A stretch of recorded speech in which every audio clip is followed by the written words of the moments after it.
Hi, this is Paul, and I am recording here in the beautiful country of Australia. And this is my rough draft for the second talk that I'll be giving in Melbourne in old St. James Old Cathedral. I just did a radio interview, St. James Old Cathedral, and very much looking forward to it. Now, as I said before the other one, what you hear on this could be completely different come Saturday. I work through things very quickly. Every morning I wake up and I run through the talks and I change them. Sometimes I change them a little, sometimes I change them a lot, sometimes I change them completely. So if you think, well, I've heard what he's going to say on Saturday, well, maybe you have and maybe you haven't. You definitely won't hear exactly what I'm definitely not going to say exactly as I say here. It will definitely change because I always change my talks by virtue of the audience and what I learn about the audience. And I'm going to learn a ton between now and Saturday. But at the same time, I have to practice and get ready. And I could sit in a room and talk all by myself, but I found it through my Sunday practice, my rough draft for Sunday series, that it's really helpful for me to talk through things and to stumble on things and to rework things in my head. It just makes it sharper by the time I deliver it. Now, as with the first talk, the second talk will begin with a little interview that I did with John Anderson, who's the former Deputy Prime Minister of this beautiful country of Australia. Just look at the scenery behind his window there. This is a beautiful country, and I've very much enjoyed being here. And so John and I did a little talk. I'm not going to play that. That I'm going to save for Saturday. So if you come to the conference, you get to see it. And then I'm going to do a little clip from Vancouver 1 with Jordan Peterson, God number 1 and God number 2. So I've played this clip quite a bit, but I'm going to do this because I think it's at this moment that the conversation with Sam Harris really gets engaging. Now, I believe that Jordan Peterson could be the most important person in the history of Western belief since Charles Darwin. Now, why do I say that? Well, first of all, people's beliefs are seldom linear. Often we think that if someone demonstrates or proves X to me, then therefore I will believe it and rationally apply it to my life. This seems to be the guiding psychological presupposition behind a lot of rationalism. And as a pastor, I find it simply to not be true. Pastors and clinical psychologists know, and generally speaking, any self-reflected human being should know, that we as human beings do things for very mixed reasons and often for self-destructive causes. We simply do not work rationally in this way. And you can read Ian McGilchrist's The Master and His Emissary. You can read Jonathan Haidt, The Happiness Hypothesis. Or you can sit down and ask yourself, now, why did I do that stupid thing or say that stupid thing? To realize that we seldom function on a rational basis. That's just not how we work. There is power in this, however. We sometimes can sit down and think things through, and sometimes do have the willpower and determination to apply it to our lives. So there is power in this, but not as much as we would like to believe. We act for our own reasons, and we are mysteries to ourselves. Persuasion is far more complex, and in fact, you go all the way back to Aristotle, who did a lot of work in this. Persuasion is a very complex thing. Jesus knew this. Look at Jesus' teaching. Jesus, if you look at the way Jesus taught, he was not a rationalist. He made arguments, he told parables, but the way Jesus taught, in many ways, was speaking to the elephant and not just the rider. Now, Jordan Peterson often recommends this book by Louis Menand, the Metaphysical Club. And one of the key insights and points I picked up from this book was that before Darwin, many Christian scientists believe there was theistic evolutionary process in how the world was made. Darwin's big introduction was the assertion that evolution could explain origins without the guiding mind of God. That was a crucial turn in the history of Western belief. Now, here's the difficulty. Could you actually prove that? Now, you can't actually prove it. You can make some demonstrations and you can be persuasive, but if you dig into this, there's not really much you can prove about it, partly because it's difficult to actually prove just about anything. Now, the Apostle Paul, as he works his way through chapter 1, says this: "The wrath of God is being revealed from heaven against all the godlessness and wickedness of people who suppress the truth by their wickedness. Since what may be known about God is plain to them, because God has made it plain to them. For since the creation of the world, God's invisible qualities, his eternal power and divine nature has been clearly seen, being understood from what has been made, so that people are without excuse." Now, part of what's behind Paul here is the observation that for nearly all of human history, for nearly all of human civilizations, there was a concept of God or the gods that was floating about. This is nearly universal. And what the Apostle Paul is essentially doing is making a psychological argument. A lot of Christians imagine that if we can get a lot of people to again believe in God, then somehow everything will be set right. Now, I personally believe while I certainly want people to believe in God, I don't think that trick will do it, for the reason that before 1500, as Charles Taylor said, belief in God was axiomatic. Almost everyone believed in God. In fact, when you find Psalm 14, verse 1, "The fool says in his heart, there is no God," that's hardly atheism, because everybody in the ancient world believed in God or the gods. Basically, what the psalmist understood was that even if everyone imagines that there's a God out there, that God doesn't care, or isn't looking, or is negligent, or for some reason or another is not involved, and I can exercise my autonomy and my own authority in ways that I please. I think what this gets at is the deeper truth that we find in Genesis chapter 3, that we as human beings deeply resent and mistrust God's legitimate claims on this world and our lives. The serpent begins by saying, "Did God really say?" Once we get the idea that there might be a God, we suddenly have a problem, and that problem is what to do with this God. We seem to be more comfortable imagining that if the world is chaotic or impersonal, then at least we are in control and we have choices. But if in fact there is a God, well, what if that God decides things for us that we don't like? We find this deeply troubling and deeply problematic. Now, Darwin's big contribution psychologically, I think, is essentially this. It's the easiest way to resist God's claim since Genesis 3 is to say that he has no hand in the making of the world. And so what you'll hear often is random mutations. But if you pause and think about what we mean by random, we don't really mean, we usually mean mindless. But what we also mean is that at this particular level, there could be physics working, but it's too difficult for us to observe, to describe, or to predict. And so we use this word random. And so we don't really know that no mind has been directing it. We just know that our minds can't comprehend it. That's essentially what we mean by random. And so Darwin asserts that, well, we can explain the origin of life simply through randomness. Now, of course, this has been a big debate in terms of, how many monkeys for how many years with typewriters do you need to finally have them produce the complete works of William Shakespeare. And since, of course, we have a set timeline in the universe via the Big Bang, can we actually arrive at that simply via random? And that's a huge discussion that I won't go into, and you can find that discussion on other YouTube places. My point here is psychologically, Darwin's move had a big impact.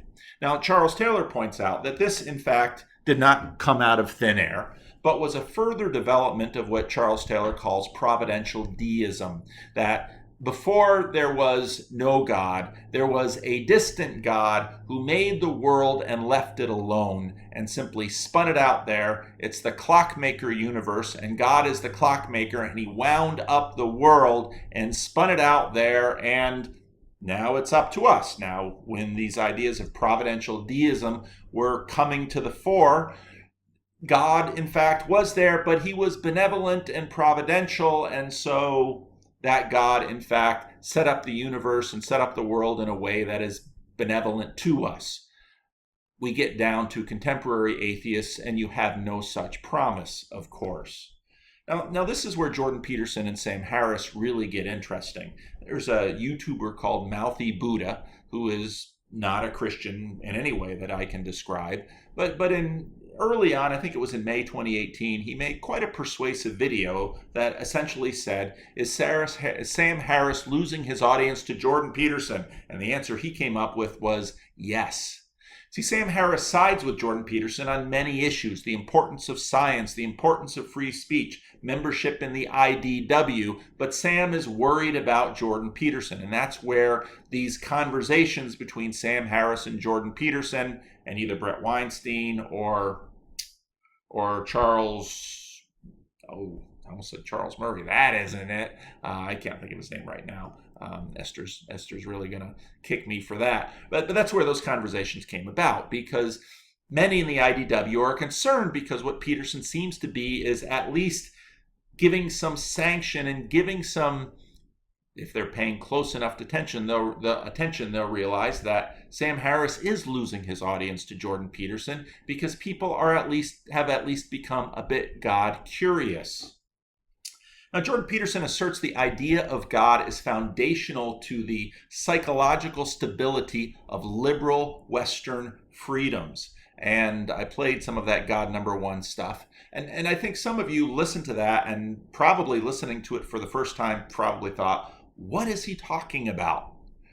Without God, there is no free will. I'm going to give you some bullet points here that weren't necessarily made there, but these are points that Peterson has made throughout. Without God, and I put God in quotations here because Peterson still continues to be, I'd say, publicly an open agnostic with respect to the ontology of God and metaphysical claims. He wants to make a minimal case argument here that even if you can't believe that ontologically a God exists, without God there is no free will or responsibility, and our Western freedoms and systems of law would simply crumble. Without the idea of the image of God, there is no human rights, and our system of liberal Western freedoms and ideals would crumble. Without God, there is no idea of the future or belief in sacrifice for it. This was a big point he made in his Easter video back in 2018. And in fact, the only reason, in a sense, the future is dependent upon this idea of God that has gotten built into us from years and years and years of development and evolution.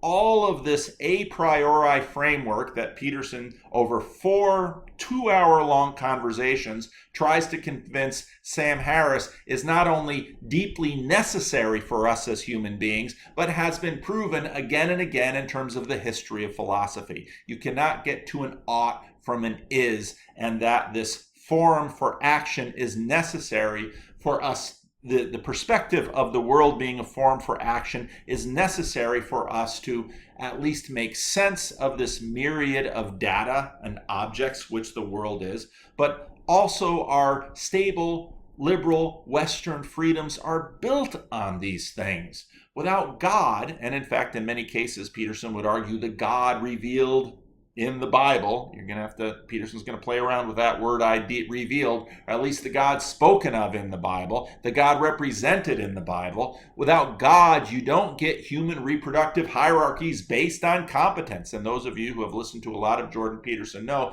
that these are key elements of his argument. Peterson, in a sense, says that all of these ideas came to us psychologically through the Bible. Peterson is making his argument, in a sense, on Darwin's shoulders. So you can't dismiss Peterson as being non-Darwinian or non-scientific because he, in fact, is both. Peterson is making this argument as someone who doesn't identify with the church, so you can't dismiss him for being a Christian. In a sense, what he is saying is, okay, I'll give you Darwin.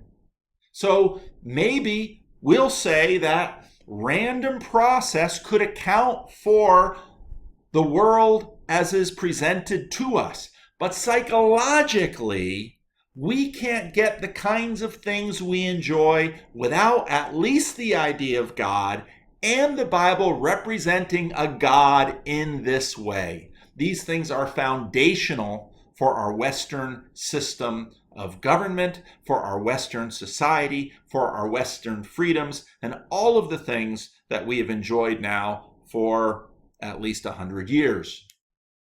So Jordan Peterson and Sam Harris get into it. Jordan Peterson will say, you need God to have the world we enjoy. And Sam Harris says, that isn't a God that I've been defeating, or at least protesting, since 9/11. I'm going to change that. Jordan Peterson says, you and everyone in the West who embraces Enlightenment values actually lives psychologically as if this God is real. It is built into the way we act in the world. And if you stop, you'll lose Western freedoms. And of course, Jordan Peterson, via the culture war, believes we are in fact in danger of losing them now. And this is where I come to my schema of God number one and God number two. Jordan Peterson is basically advocating for God number one. Now, a lot of people have asked me, well, can you continue to explain this God number one and God number two for me? If you want to understand God number one, see Romans 1. This God that reveals himself in general revelation. This is the God that you see in the axial age. Now, you may or may not be familiar with this point. This connects to the John Vervaeke stuff, but it came about at the ends of the Bronze Age, that this split in the world where we begin to imagine a new world, a world where decay does not ravage, a world where we can go when we die, a world that can save this world of pain and decay. God, Darwin said, didn't need...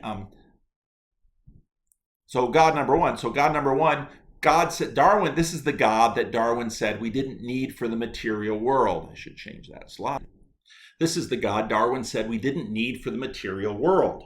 The God Jordan Peterson says we need for the psychological world. Without this God, we simply lose everything that we have come to enjoy. Now, who then is God number two? Well, God number two in the Bible would be considered the living God. Not just an idea, but an active agent in the world today and in the past. Relational, active personal agent in the world and in our lives. Now, how did we get from God number one to God number two? Well, since the Enlightenment, there have been a lot of post-Enlightenment attempts to rescue God. In fact, the history of a lot of Christian philosophy in general for the last couple of 100 years, and a fair amount of Christian theology for the last 150 years has been trying to rescue God from the ravages of Darwin and the Enlightenment and modernity. And I think part of the motivation for that was that the West had so many sunk costs in Christianity. Christianity was simply so foundational for everything that the West had become, that to simply lose God was to lose too much. So there have been all kinds of revisionist attempts to, well, maybe we can't believe in an actual God, and so maybe we're going to find God in a feeling of dependence or a variety of ways. And a lot of this is bound up in the modernist fundamentalist fight. The West had many sunk costs in Christianity had so many sunk costs in Christianity. I'm going to have to fix this slide. The West had so many sunk costs in Christianity that those responsible for Western civilization kept trying to save God from Darwin. We should probably save God number one.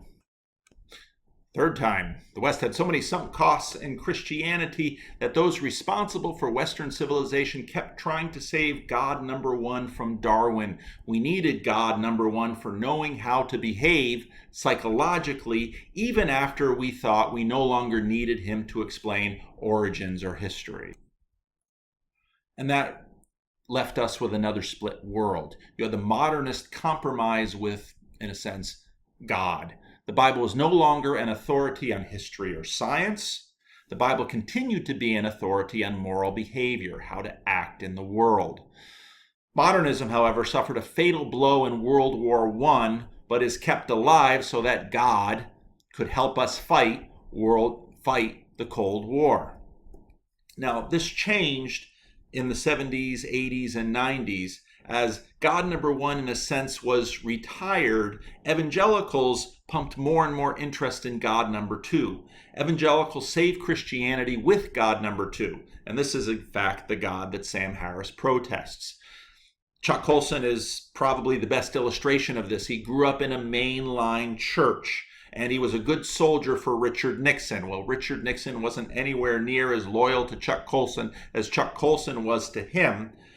And friends around Chuck Colson introduced him to a personal God. Now, when Chuck Colson had his conversion experience, his wife was a little bit upset because his wife had said, now, we've always been Christians. We've gone to church all our lives. But Chuck Colson now saw himself living in a personal relationship with God. This became the mainstay of evangelical talk. Now, this wasn't a new introduction.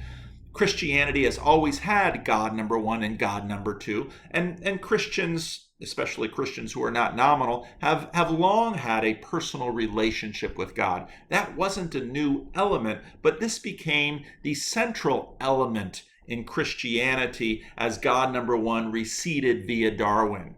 So you have neo-evangelicalism, which is probably the best label for it, exemplified by Billy Graham and others, compensated for the loss of God number one with more God number two.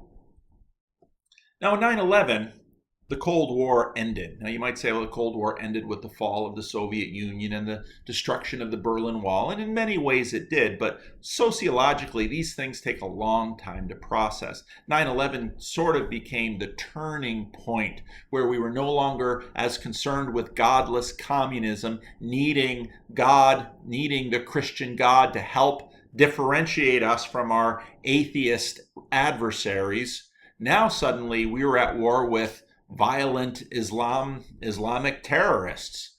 Church attendance peaked in the United States during the Cold War, and I would dare bet it probably did pretty well in places like Canada, where young Jordan Peterson participated in the United Church of Canada.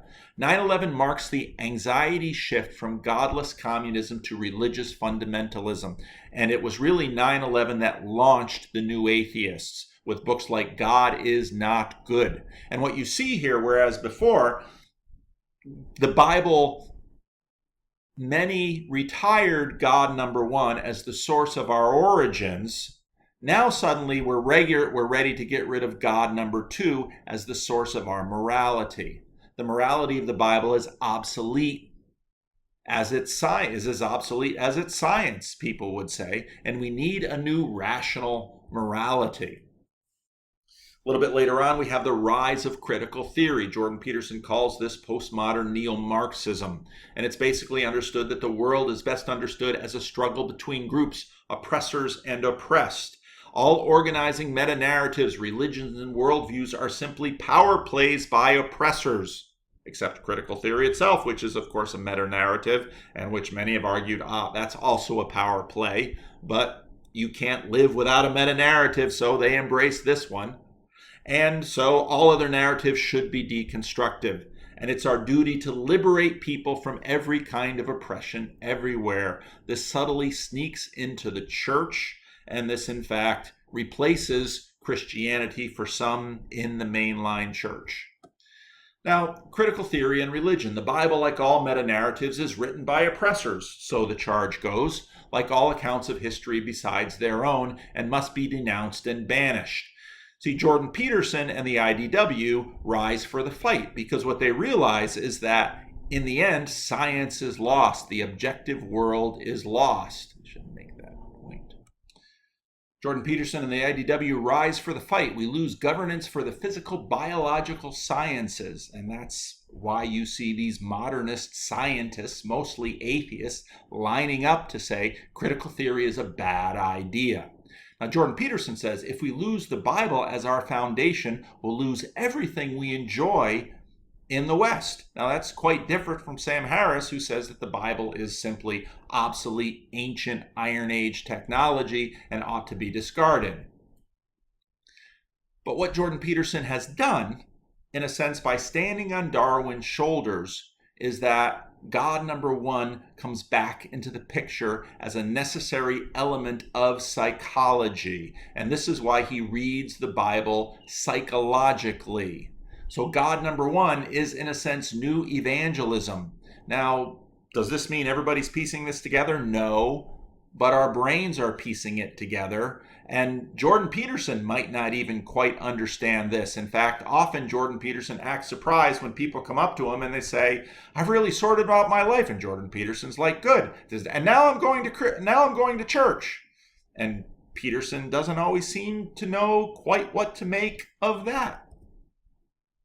Now, that'll be where lecture number 2 ends, and then we'll get into lecture number 3.